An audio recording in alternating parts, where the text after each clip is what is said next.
and welcome. Welcome to the State of Cybersecurity live webcast with Eric O'Neill. And now, first of all, my name is Kara Tracy, and I am BigSpeak's Talent and Speaker Liaison, and it is my pleasure to introduce our speaker today. Eric O'Neill is a cybersecurity expert and a former FBI counterterrorism operative. Early in his career with the FBI, he helped capture the most notorious spy in US history, Robert Hanssen, who was a 25-year veteran of the FBI. Eric is a talented storyteller and weaves his real-life experiences into an engaging program with practical takeaways. Please help me welcome Eric O'Neill. Thank you, Kara. Well, I'm going to start with a spy story. I think that's always a great way to start, come right out with a story.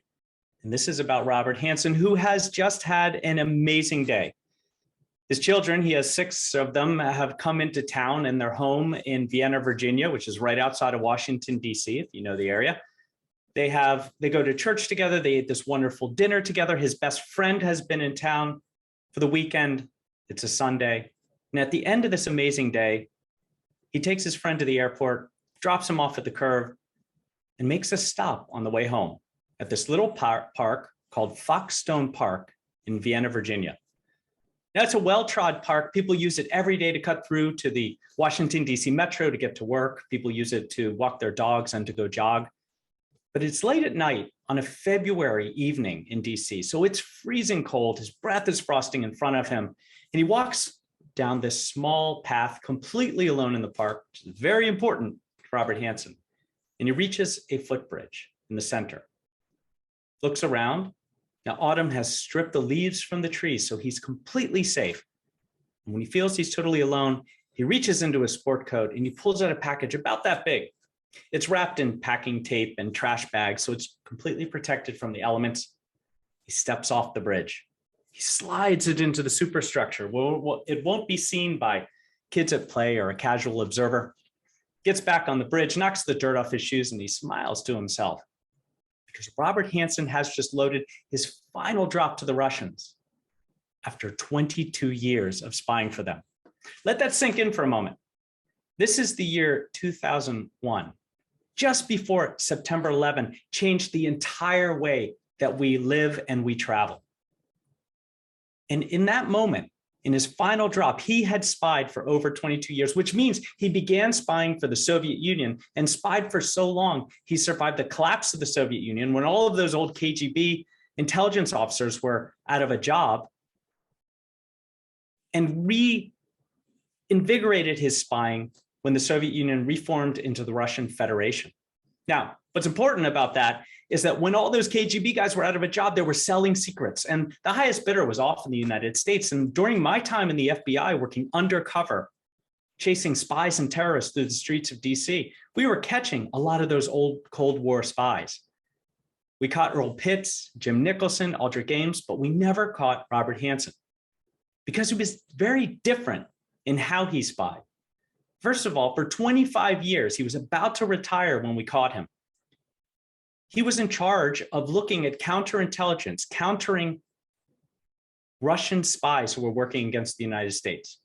And at one point, he was in charge of catching himself. That's a pretty great place to be if you're a spy.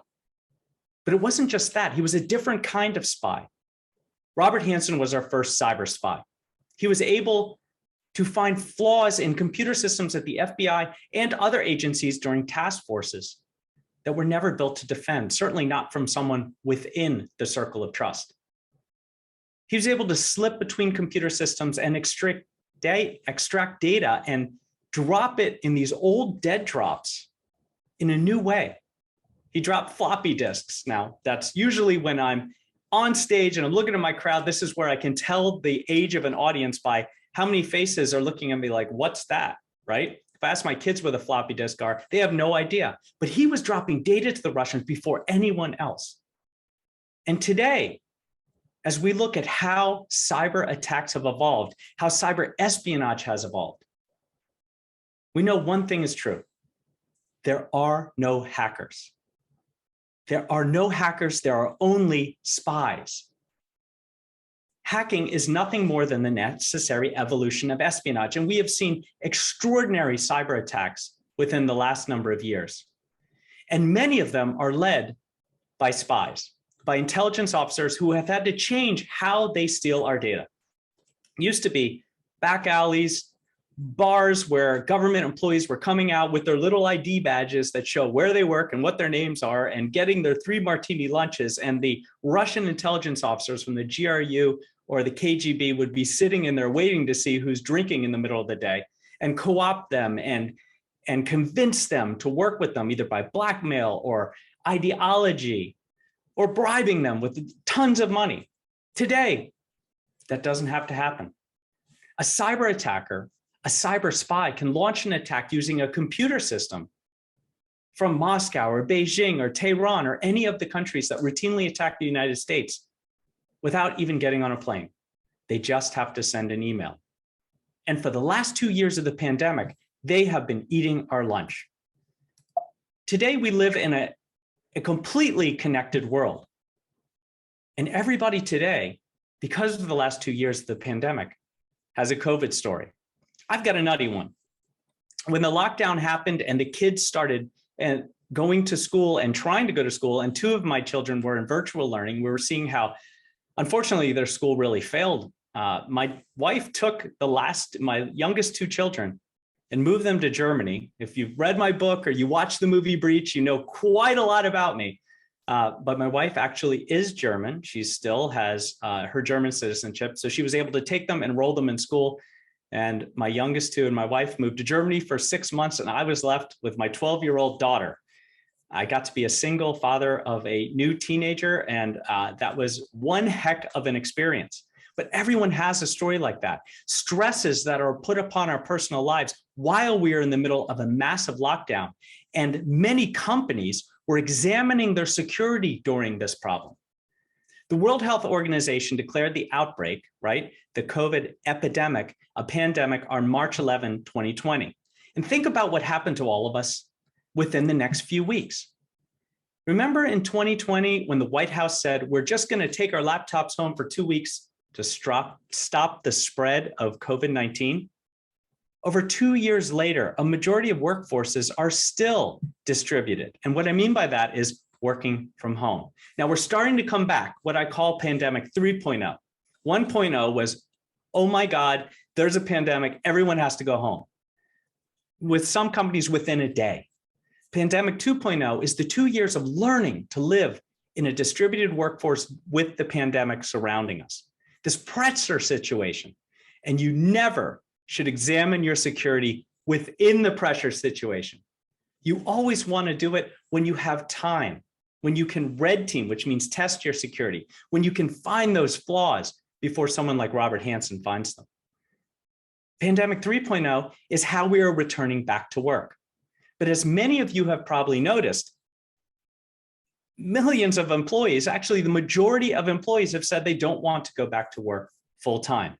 Since the outbreak of COVID-19, 81% of the global workforce have had their workplaces either fully or partially closed. And as we go back to work, the majority of businesses, organizations, government agencies, every vertical across the entire business community is not going back full time.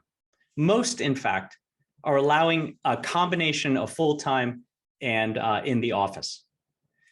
Every great crisis has lasting consequences. And these last 2 years have shown us that this pandemic was one of the biggest, probably in my lifetime, the biggest since September 11th, in terms of how it has changed the way we live and work. In the United States here, the death toll for the pandemic has reached over 1 million. Over the entire world, that's 6.2 million. In the last 2 years, we've had to learn a lot, not only about living with COVID, but living with a new way of working. If you're a security person or you work in IT or you talk to them, you have probably seen them lose a lot of hair, get a lot older over the last couple of years because they have been under enormous amounts of stress. First of all, every single organization who is hesitant to adopt the cloud in order to share information, network with each other, collaborate online, had to jump right into the cloud, whether they were ready or not. And this created a sandbox for attackers and spies. So think about how many technologies were adopted and implemented during the pandemic, during pandemic 2.0, the last 2 years, that might have taken years or decades to adopt if the pandemic hadn't happened. I mean, it's amazing to think of how we live today and how we lived over the last 2 years. We're moving farther and farther into what I call a tele-everything world. We can shop online and have it delivered to our homes. And that's happened more in the last 2 years than ever before. We can order our groceries online and have them delivered, or just drive by and pick it up without even looking at a person. All of the food service companies that deliver are picking up from those restaurants that closed and went completely into a delivery system. Even the car ride sharing, the biggest two being Uber and Lyft in the United States, became the new Grubhubs and DoorDashes. Their drivers weren't driving people, so they were picking up food and delivering it to homes. Our medicine was even happening primarily over telemedicine, where you connect with your doctor the same way we're doing today right here over Zoom or different applications that are all online. And it goes on and on. Every aspect of our life connected somehow to an online system. And we weren't ready. We were examining our security, learning new ways to live in a pressure situation. 82% of employers are allowing employees to work partially remotely right now. And 40% of employers allow full remote telework. That means that as we move into pandemic 3.0, coming out of the pandemic and returning to work, we're only sort of half doing it. And we've been taking advantage of, and it's going to continue. Now, how is this happening? Well, I've been shocked over the last number of years, and I probably shouldn't be terribly shocked about how little people really know about what the dark web is and why the dark web has led to this extraordinarily pandemic of cyber attacks.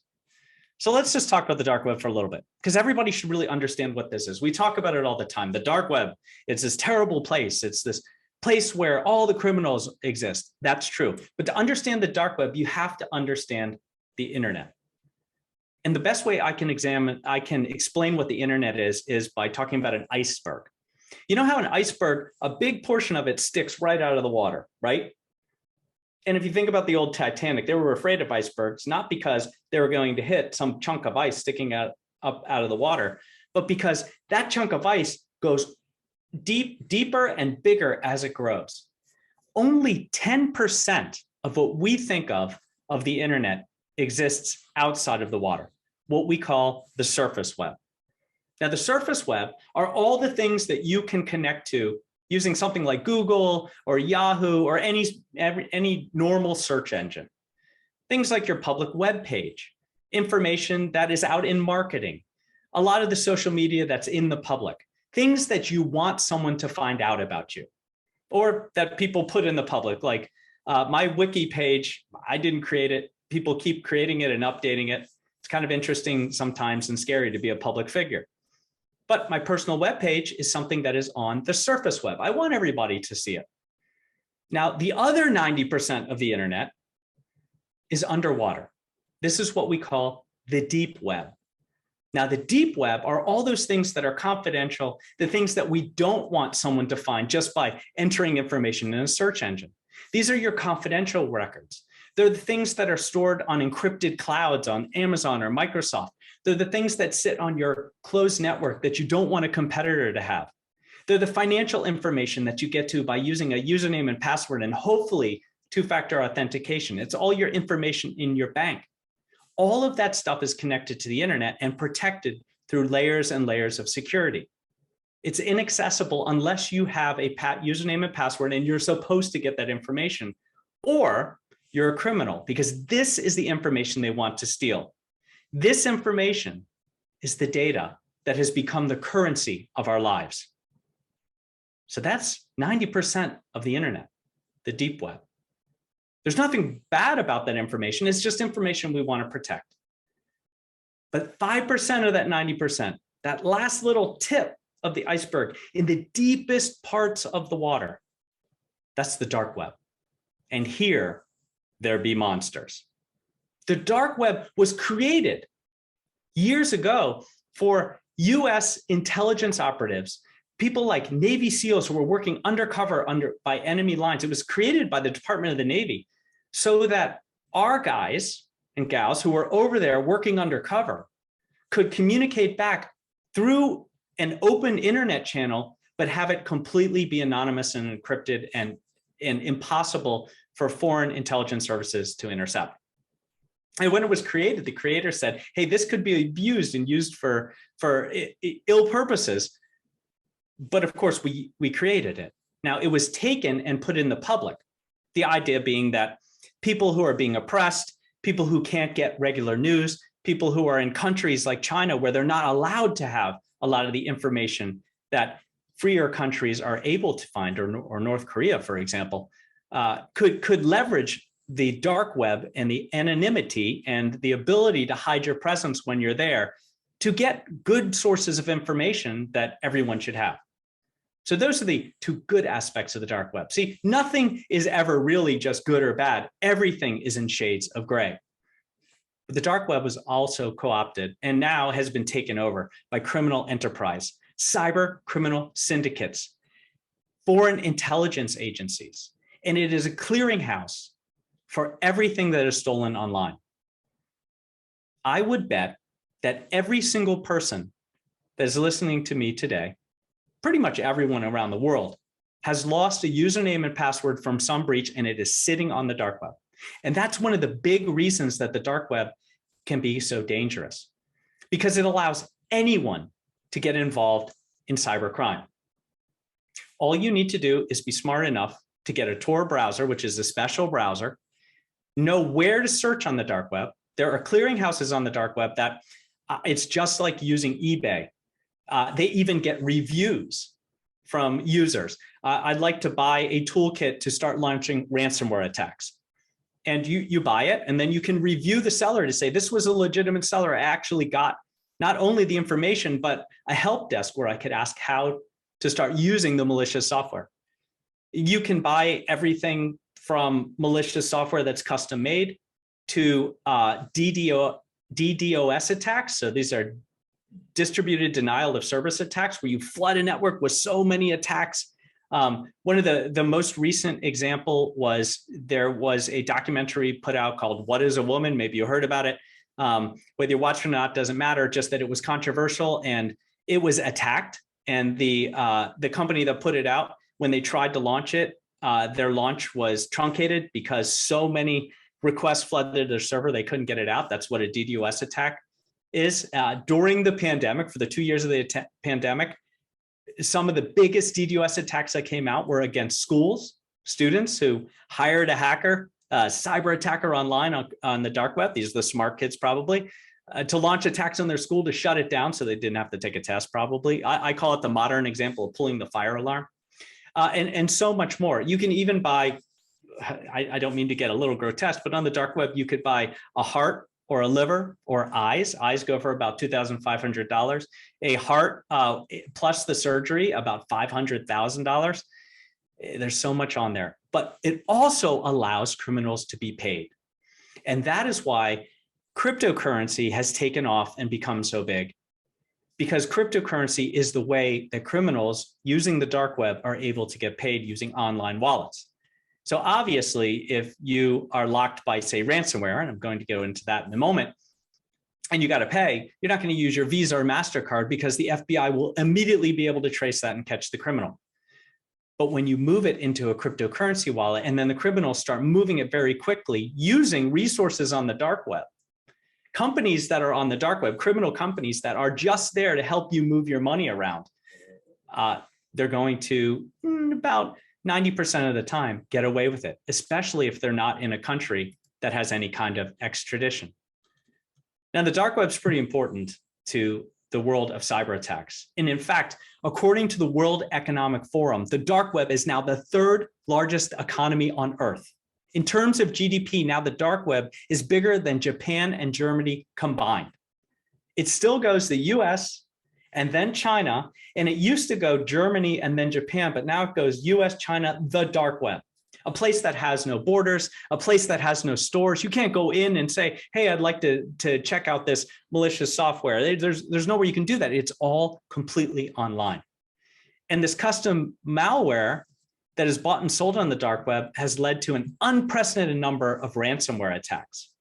In just 2021, the IC3, this is the FBI's Internet Crime Complaint Center, received over almost 4,000 complaints that were ransomware. The losses were 49.2 million. That's just in 2021. And 80% of these attacks didn't just do what ransomware does, where you go in, you log onto your computer, and you've got a screen usually with some skulls and some silly words, and it's by some cybercrime syndicate, and they love superheroes and they love villains, and so they have names like Darkseid and Revil, and they like video games as well. And it usually says you have been locked, your data has been encrypted. In order to get your data back, you will have to pay us X amount of money. Every year, the amount goes up. Recovering from an ransomware attack, by the way, right now, cost businesses in 2021 about $1.85 million. And part of the reason, even though we've gotten very good at backup systems, which allow us to restore when we get hit by ransomware, well, what they're doing now, the attackers, because they're smart, they evolved, is they're extorting us. So not only do you get hit by ransomware, they steal all your data. There was a case that I looked at. It was a municipality in Florida that got hit by ransomware. They were locked, and they were trying to figure out whether they could restore from backup and what they could do. And they're negotiating with the ransomware attackers. And they said, we can't afford that. We don't have the money to pay, the $30 million ransom or whatever you're asking. The attackers sent them back in an email their finances. And they said, nope, here are your finances, which we stole, by the way, because we have all your data. And we've highlighted how much money you have, and you can certainly pay. Ransomware attackers even have tech support.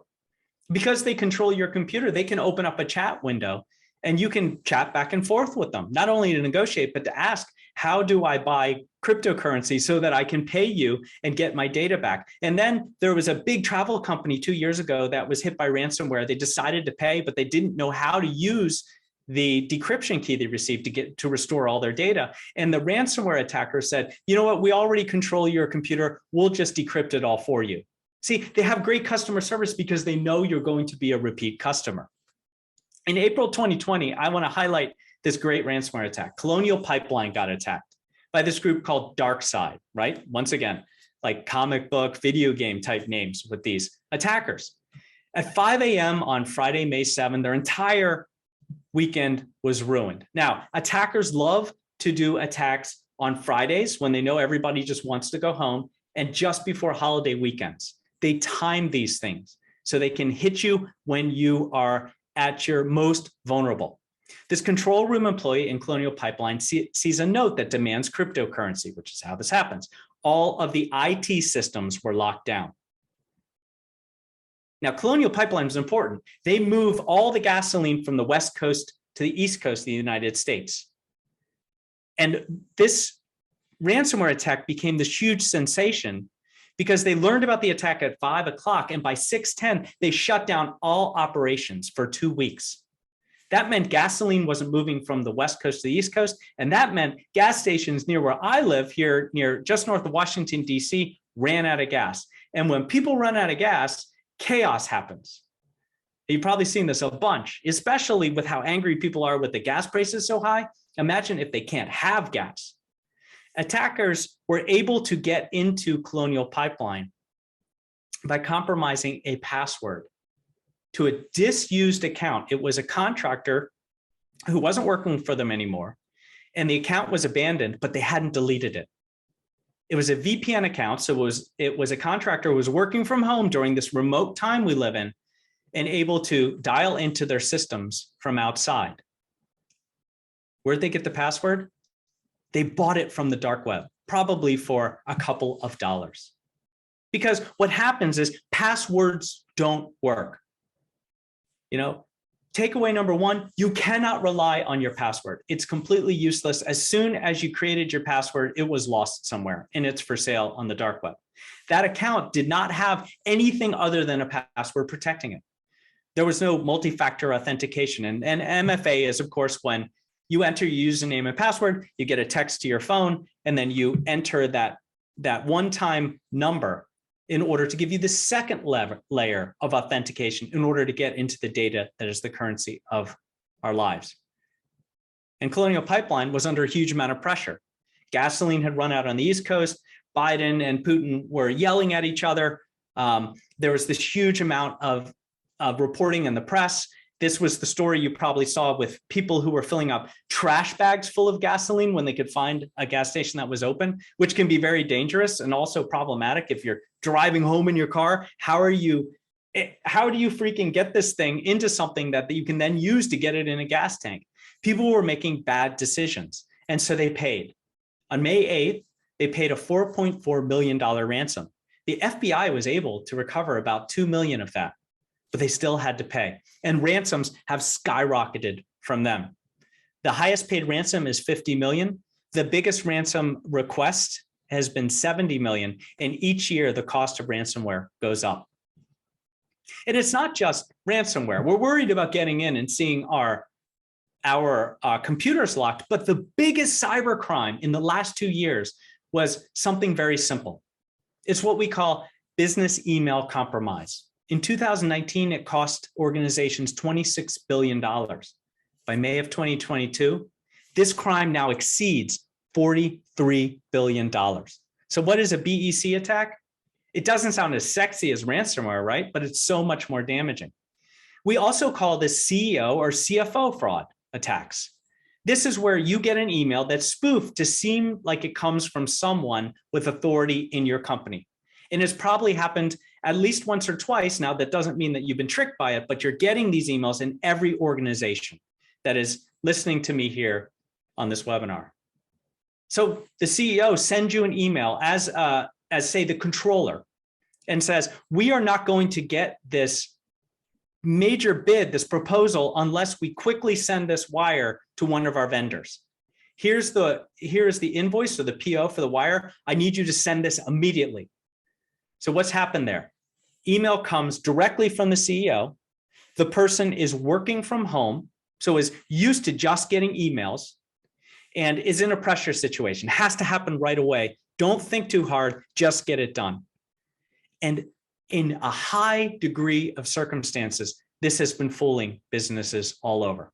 In 2020, 65% of organizations reported BEC attacks. By 2021, that went up to 77%. And I'm not feeling too good about 2022 going down. I'm sure we're going to see another 10% until it's almost all organizations, because criminals will use the things that work. They don't care how big you are. They don't care what data you have to steal. They only care if you're vulnerable. And I've heard it all. It can't happen to me. I'm not big enough. I have nothing for them to take. My network is secure. No, it's not. It can happen to you. Doesn't matter how big you are, and it doesn't matter what you have for them to take, because they'll lock you with ransomware, or they'll trick you into paying an invoice or sending a wire that goes right into their cryptocurrency account. So you are all empowered to protect and defend, but also really to destroy, because it's the employee who makes a mistake that leads to the cyber attack. So what do we need to do? Well, first of all, we need to act, not react. We have to not examine our security when we're in the middle of attack, when we're in the pressure situation, but actually look at our security now, when we're chill, when we're relaxed. I mean, nobody's really been relaxed for the last 2 years, the pandemic, but when the ransomware attack strikes, that is not when you want to be looking at your cybersecurity. You are all spy hunters, because a spy hunter is looking for the cyber spies. So what can we do? Here are a few things. First of all, practice zero trust. When you are looking to purchase cybersecurity from a vendor, ask them about two things: zero trust and endpoint security. If you don't have those two things, you are not going to be able to stop a ransomware attack or a basic spear phishing attack. Zero trust is simply that we were going to trust no one and verify everything. It means that there are multiple layers of authentication that are automated by cybersecurity to make sure that the employee who is trying to dial in and connect to your network is actually that person and not a cyber attacker. It also ensures that employees who are tricked by spear phishing emails, those emails that come that say, you've just bought something from, this is a spear phishing email I got yesterday. Your shipment from Walmart is on the way, or your shipment from Amazon is on the way. Click here for tracking. You'd be shocked at over the last 2 years how many people have clicked. Or for example, there is a fraud alert on your bank account and it comes from, looks like it comes from your bank. Click here in order to follow up on that. I mean, these are the kind of things that create these pressure situations or create pressure for someone to click. And when you do, of course, what happens is you go to a web page, sometimes it's mocked up, sometimes you're opening an attachment and it immediately starts installing malware on your computer. Zero Trust helped you protect against that. Endpoint is a sensor that sits on all the devices, and now it is run from the cloud in order to manage any kind of device that connects, that is searching out for those problematic spear phishing emails. Access management is number 2. You have to limit your access to your data. You can't give everyone in the company access to everything. That's a recipe for disaster, because it only takes one employee being tricked or fooled or spear phished in order to give them access to everything. So only those people who have a need to know certain information should have access to it. And when people leave the organization, you have to delete their accounts and shut off their access. Because if you don't remove those inactive accounts, what happened to Colonial Pipeline could happen to you. So number 3 is check your permissions. Who has permission to access data? Do they still work for you? Number 4, I think for us personally is the most important. Harden your systems. Use multi-factor authentication or something called single sign-on. I love single sign-on because you don't even need the password. Why are passwords so bad? Let me give you a great example. The smartest of us come up with the greatest password ever. Maybe it's the first line of the first book you loved as a child, backwards, with an exclamation point right in the middle. So it's never going to be guessed by anybody, and it never will. It's too many characters. It's nonsensical. It has that exclamation point just strategically in the middle. No one's going to guess it. But the problem is that the majority of people, I hope none of you do, and if you do, you're going to change this really soon, use that same awesome password that you spent all that time memorizing for everything. Your business, your bank, your gym, that ice cream place where you're getting reward points. And all it takes is the ice cream place that doesn't have great cybersecurity to be breached, and all their usernames and passwords for all their customers are now on the dark web. And what does an attacker have to do if they want to get you at your business? Well, they find your name in a bunch of usernames and passwords they stole. And then they look on LinkedIn or Facebook or social media to find out where you work. And what do they try as your username and password? The first letter, your first name, your last name at wherever you work, .com or .gov, and then that password. And they're getting in all the time. It's working because people use the same password. Now, if you use a second layer with zero trust, like multi-factor authentication, that password's not going to work. And what a lot of organizations have gone on is cloud-based single sign-on, which means that in order to log on to the system from wherever you are, you need your username, and then you get a single sign-on password to, say, the device that never leaves our pockets, that we sleep next to, that's always on us. I mean, I've got a teenage daughter and a teenage son, and trying to separate the phone from their hands is next to impossible. Well, if you got that thing on you all the time, you can use that as an authenticator, and you get a single encrypted series of numbers that becomes your password, and it changes every time. You don't have to worry about changing your password. It's great. You can't rely on strong passwords because there's what I call the 25% rule. 25% of all people will fall for a spear phishing attack. And 25% of spear phishing attacks are successful. So there is a very good chance that 1 in 4 of your employees are going to fall for this spear phishing attack, and one of those is going to be successful. Finally, number 5, watch out for Robert Hansen. You have to be a spy hunter.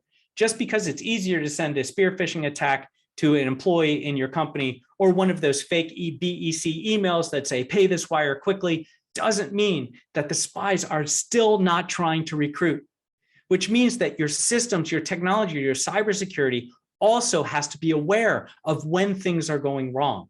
And Zero Trust can help you with that as well. It's looking at what is normal, and suddenly, is an employee accessing something they shouldn't? That can also help you catch the trusted insider. So those are some quick things you can do. And before we get to questions, I thought I'd close by finishing the Hansen story and telling you how we caught him. Because we can't just leave him victorious on that bridge, making that final drop to the Russians. Well, here's how. Criminals have what we call routines, right? We all have routines. You know, hang your keys on the hook when you get home. So when you leave, they're still there, right? Well, Hansen had this really specific routine. He had a Palm Pilot. Now, who remembers those, right? It was the first PDA. You tap, tap, tap with the stylus, and essentially what was just a digital calendar. He kept it in his left back pocket. And every time he sat down, because you can't sit on this thing, it was a Palm 3, it was like that thick. He pulled it out of his pocket and put it in his bag. And when he stood up like clockwork, pulled it out of the bag and put it back in his back pocket over and over. So I decided we need to get that away from him. Now, because Robert Hansen, spent all of his time either sitting down or at his desk or walking around with it in his back pocket, we had to do some sort of tricky ways, what we call shenanigans, and it's not just because I'm Irish, in order to get it away from him. I mean, this was because, one, I'm not a magician. I don't know how to pick a pocket. And two, if we take it away from him when it was in his pocket somehow, and he sits down, it's game over. So we had to fool him. We had to hack him. We had to social engineer Hansen to get that Palm Pilot away with sufficient time to get it back before he knew it was gone. Here was my pressure situation. We knew a drop to the Russians was coming. We had been working this case for months. We knew a drop was coming, and we suspected that he was going to be making that drop. My job was to figure out when he would be making that drop and where. I'd already, during the case, and you can read the book Gray Day to get the whole details, or watch the movie Breach. There's my little posters there, right? To see the middle of how we caught him in this case. But this was the pivotal moment that we got the smoking gun. I knew this Palm Pilot was important because he told me that he wrote the encryption on it himself. And when I tried to give him an updated Palm, he pushed it back across the desk and told me, I don't want it. I wrote the encryption on my baby myself, and you can give that one back. That was a big clue. So here's what we did. We're sitting across from each other in the desk in the office that we both worked on. In 9930, number 9930, on the 9th floor of FBI headquarters. An assistant director that had to be read specially into the case just for this social engineering attack against Hansen comes in unannounced, slams $20 on his desk and says, you and me, the shooting range right now, and I bet you 5 targets out of 5, I can beat you. Now, used everything we'd learned about Hansen. He loves to shoot. He doesn't like this director at all, actually hated the guy. And he never liked to be interrupted, especially by someone put in authority, a figure of authority above him. And I chose this director because once upon a time during the case, Hansen, I think to test my loyalty, had sent me to his conference room to steal all his art. I'm not kidding you. I waited till the FBI headquarters had basically closed, so at least the lights were off in the halls. I went down with a cart. I stole all the art off this guy's walls. I brought it up to room 9930 and I hung them in our office. And I hung the best painting right over Hansen's desk. So when that assistant director came in unannounced, the first thing he saw was his art over Hansen's desk. Hansen knew it, and that put Hansen in a major pressure situation. So what happened? For the first time, Hansen stood up, grabbed his firearm, ear protection, eye protection, and forgot to reach down and grab his Palm Pilot. And he leaves. He goes all the way down to the sub-basement in shooting range and begins to shoot. And I get a text on my SkyTel alphanumeric two-way pager. Remember, ladies and gentlemen, this is 2020, 2021. I mean, this was the pinnacle of technology back then. And try explaining a pager to your kids. You mean you got a text? Well, not really a text. It was a page. It was like a cell. Yeah, but on my phone, I get texts. Yeah, but it was different. Forget it. It's a text. You just can't explain it. You had to be there. It's like a rotary phone with my youngest. She has no idea what that is. Technology moves faster than sometimes generations can catch up with. That's a whole nother story. But he's in pocket shooting. I go into his bag. There are 4 pockets. They're completely identical. And I reach in and I find 3 devices: the Palm Pilot, yay, a floppy disk, and a data card. That all has data. I take all 3. I run down 3 flights of steps, hand it off to a tech team, and they start copying it one to one. And it is indeed encrypted. And as I'm waiting, I get another page. Out of pocket, coming to you. Knocked on the door, said, hey guys, I'm going to need that stuff. They're like, it's okay. Just give us a second. We're almost done. I said, you don't understand. He's armed. I'm not. He's angry. If I don't get up there before him, it's not only the end of this case, he's probably going to shoot me. So it's not like James Bond or Jack Bauer or now Jack Ryan. They like the Jackson intelligence stories. I get up there with a cool 2 minutes, close the big door to the main office, get into his office, kneel down in front of his bag, feel real good about myself, and realize 4 pockets, 3 devices, no clue. So as I'm trying to think back and cast my mind back and maybe self-hypnotize and figure out, which pocket was which, I hear him coming through the main door. So I just dropped all 3 devices, zip, zip, zip, zip, 4 pockets, closed it all up, ran to my desk, put the best poker face I've ever had right here. He comes in, glares at me, goes into his office, and of course I hear zip. And I stayed because I knew that if I wasn't at my desk when he came out, it would be game over. He would never make that final drop that we were hoping he would make. We would never catch him red-handed. And he would take the open ticket to Moscow that I had found under a fake name with a fake passport. And right now, he'd probably be roommates with Edward Snowden, hanging out in Moscow, and that would have been game over. Not only for that case, but maybe even my life. But I waited, coming up with an excuse in my head, and he comes out of his office, leans across my desk, looks at me and says, were you in my office? I said, yeah. I put a memo in your inbox. Didn't you see it? He looks at me, says, I never want you in my office, and leaves for the day. About a week later, he's on that bridge in Foxstone Park, feeling really good about himself. Final drop to the Russians after 22 years. And in a couple of days, he's going to go pick up a drop of $50,000, his final payout from them. And he's already got a job lined up in cybersecurity. He retraces his path to his old car that he's parked on the side of the road, reaches into his pocket for his keys, and 2 SWAT vans screech to a halt. Panel doors open. FBI agents jump out. They point their guns at him. He drops his keys, raises his hands, and he says, the guns are not necessary. And then he says, what took you so long? He's arrested for espionage. And we not only knew where he would be when he made that final drop, but exactly when, what time of night, 7:13 at night, because the Palm Pilot is a digital calendar. And that, ladies and gentlemen, is how you catch a spy. Thank you very much. And with that, I'd love to hear your questions about catching spies, cybersecurity, or public speaking. All 3 are valid topics. Eric, that was amazing. I don't know about everybody else, but my heart is racing right now listening to that story. I can just listen to it over and over. That was awesome. And thank you so much too for the great takeaways.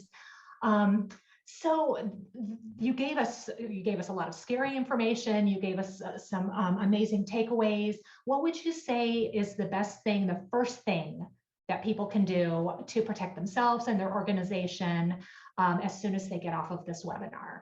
Absolutely, particularly today as we have all invested in the cloud. And a lot of companies like to say, oh no, we're not completely in the cloud. That's not true. Particularly if you have employees who are working from home and working in an office space, then yes, you have a distributed workforce, regardless of how many are on-prem or off-prem is what we like to say, on the premises or off the premises, which means working from home. Because your employees are generally working from different equipment, working with routers at home and internet that may be not as secured as the networks you have in the office, you need to invest in cybersecurity that protects your network. So you have to look very hard at cybersecurity, whether from a vendor, it doesn't always work when you just install it, that will continually monitor and threat hunt. It now automates a lot of that. So you don't have to have a huge number of people working in IT or in a whole new cybersecurity office if you have good cybersecurity from a good vendor that is constantly looking. The number one thing you can do for your employees is give them spear phishing training. The easiest way to launch a cyber attack and the most successful are coming through an email that is sent from an attacker that either sends them to a website that is installing malicious software on their system when they click, or is installing it directly when they open an attachment that has different ways to attack. This can also open, I don't want to get too deep in the weeds, but command and control servers. So not only are they into your systems, they can create accounts, elevate those accounts, and start stealing all of your data. So it's very important that your employees be aware of what can happen so that they can be your first line of defense and stop it.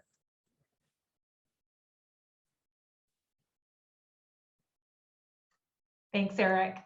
Christine asks, she says, this sounds so simple in this day and age, but any suggestion for convincing your leadership that staff has to have limitations and cannot download apps, software, et cetera, on their company-owned devices?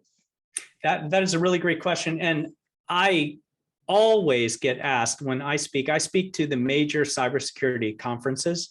I also speak with many of the companies, or I speak to boards, and very often I will speak at these large conferences, and a CISO or a CSO, so the top cybersecurity or IT person, will say, how do I convince my board or my boss that we need to invest? The way you convince is by giving them examples, telling them stories. The cost of a cyber attack, for example, against a company is now $4.6 million.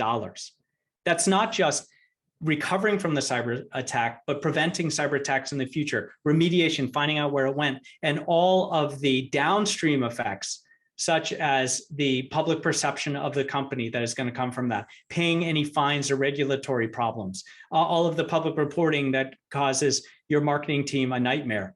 The cost of a cyber attack is extremely expensive.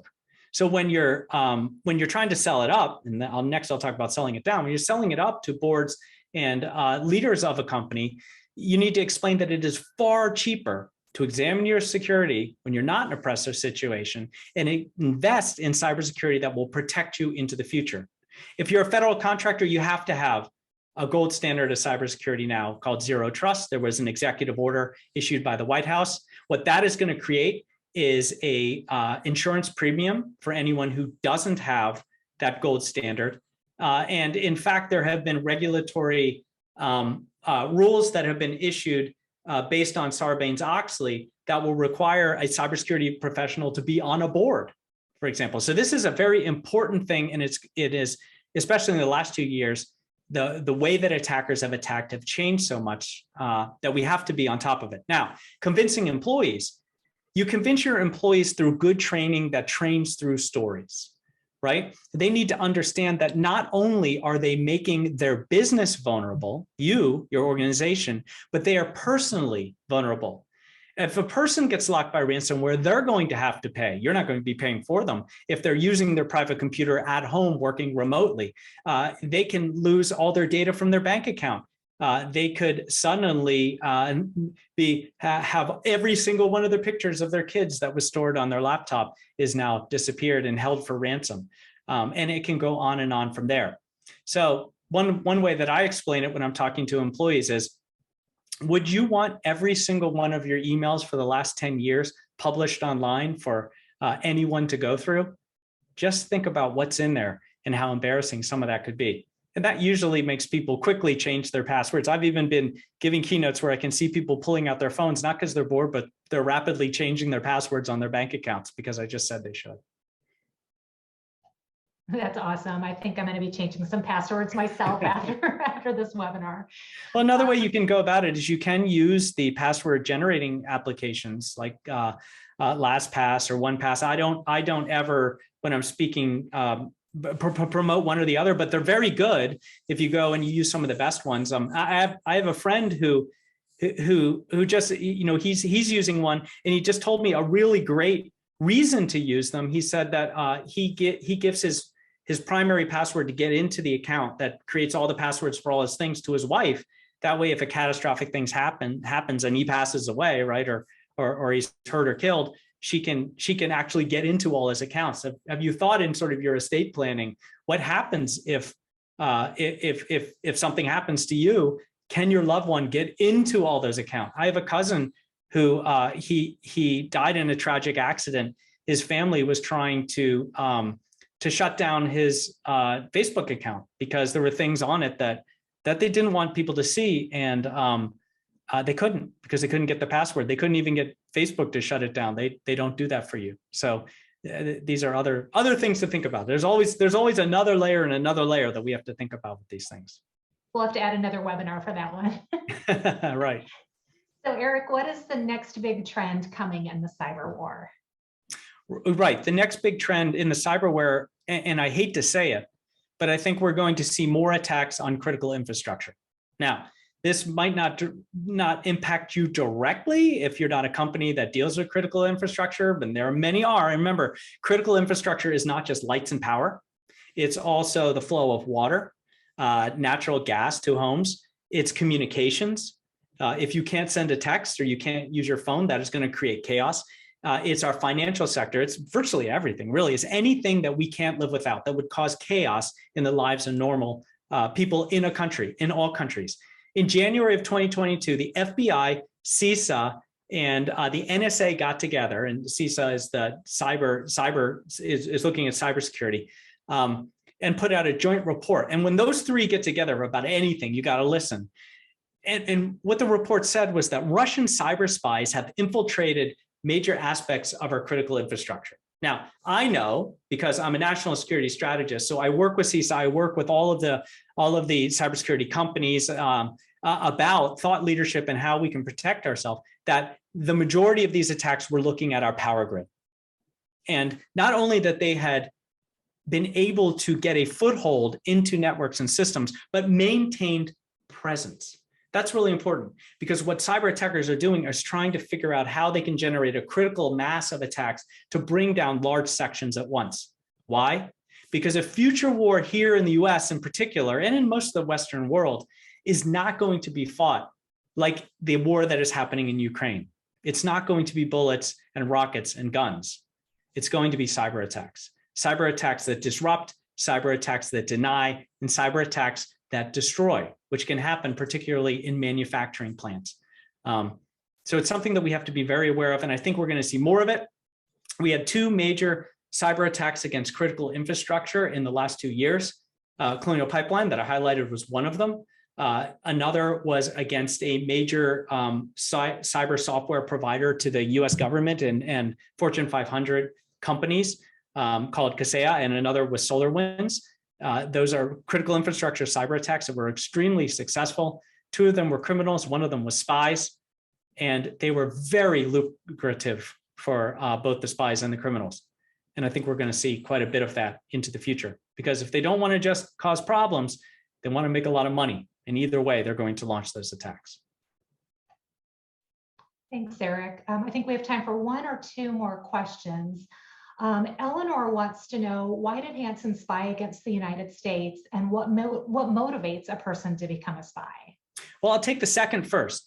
The motivations to become a spy are pretty well documented. It takes a certain sort of person to decide to be a spy, and usually there's an element of narcissism there. So someone who thinks extremely highly of themselves and doesn't feel like their business or organization or government is giving them the credit that they deserve.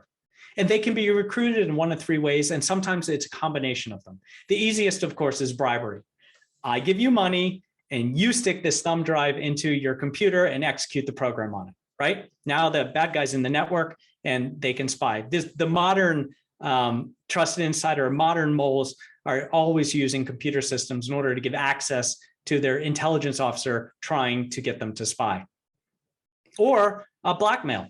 I've learned these terrible things about you, and if you don't do what I'm asking, these pictures are going not only to your wife, but your grandma, right? And you stick this thumb drive in. Oh, and to sweeten the deal, just so there's not too many hard feelings, we'll also give you $100,000 or $10,000 or whatever, right? So that's number two. But three is a lot harder.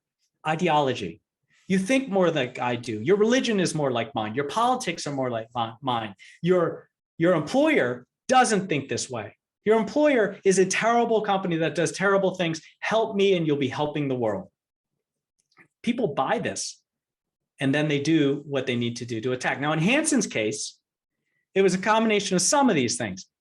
He was disgruntled because he didn't get the job he wanted. He wanted to be out in the field like I was, hunting spies, chasing them down in disguises with fast cars and, blowing through stoplights and running lights and sirens and tackling people before they got on planes, all that stuff I used to do when I was much younger.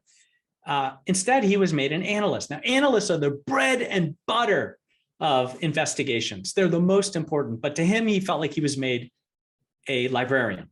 And so because he was mad at the FBI, because he didn't have the job he wanted and he really needed money, he decided that he was going to spy, not ask for help, not take out a loan, but go and become a spy. And he volunteered his services to the Russians in the way that only he knew how, because he was a spy hunter. He knew how to contact them. He knew how to hide. He never let them know his identity. He was in many ways the perfect spy for his entire career.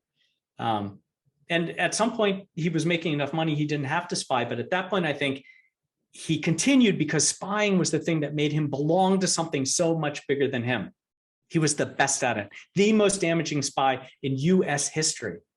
And for him, that was really hard to give up. Wow, fascinating.